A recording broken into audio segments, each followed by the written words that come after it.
بسم الله الرحمن الرحيم. النهارده يوم جديد، تسليمة جديدة، قطاع جديد. بفضل الله سبحانه وتعالى النهارده متواجدين في مصر الجديدة بنسلم عملاق القطاعات. أنا بسميه عملاق القطاعات في السوق المصري. قطاع ألوميل ام 12000، قطاع ألوميل ام 12000. هنا عرض الفتحة، بصوا ما شاء الله عاملة ازاي. عرضها 4 متر في ارتفاع 180 سم. 4 متر في ارتفاع 180 سم. الضرفة هنا ما شاء الله تزن أكتر من 150 170 كيلو. بص الضرفة تمشي بكل سلاسة بصباع واحد أهو.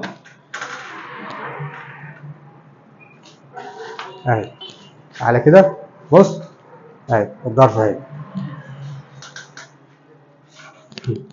عندنا هوكر هنا مالتي لوك. يعني إيه مالتي لوك؟ يعني ليها أكتر من نقطة إغلاق. أدي نقطة، أدي 2، أدي 3، فبتديني إحكام أكتر. تمام. عندنا هنا سكاك سوسته ضرفه. بص الضرفه قفلت. تعال هنا الفتحه الثانيه.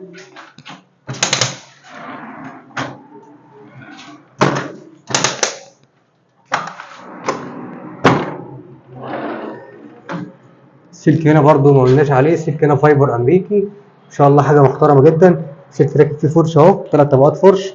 عندنا هنا المجرى كلها ستانلس، تراك ستانلس. باقي الحلق بتلف بكاوتش. تعالى كده، ده التلاته تراك ستانلس اهو. تمام.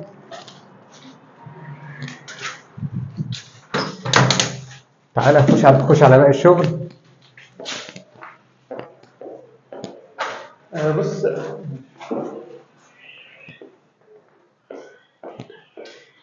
نفس الموضوع برضه، الشباك اهو.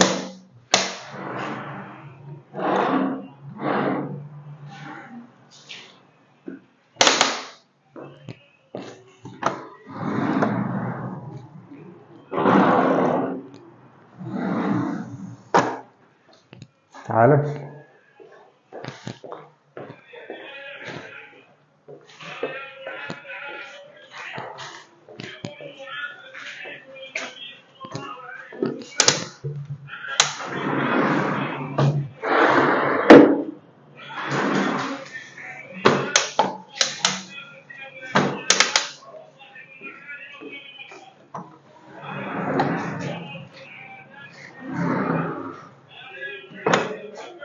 تعالى تعالى.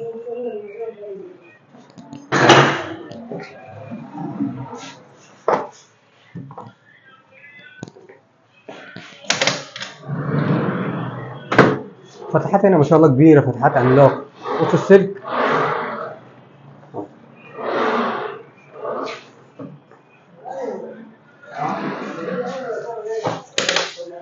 تعالى البلكونه الثانيه. تعالى. الله ينور يا باشمهندس.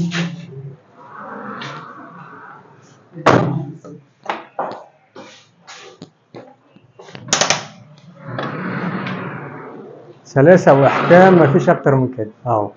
قطاع اتكلم عن نفسه، بس القطاع لوحده مش كفايه. اهم حاجه التقفيل، اهم حاجه الفينش، اهم حاجه ان هو واخد اكسسواره كامل، فينشه كامل، تقفيل صح، تقفيل زاويه ما شاء الله ممتازه اهوت. كل الحاجه دي بتفرق. ما هو مش معنى ان انا ممكن اكلف على حاجه واجيب حاجه غاليه واعمل قطاع محترم بس فينش مش قد كده، ومش واخد حقه في الاكسسوار، مش واخد حقه في الصنعه كامل. فده ما شاء الله اهو الشغل بيتكلم عن نفسه. احنا بنروح جميع المحافظات. السلام عليكم ورحمه الله وبركاته.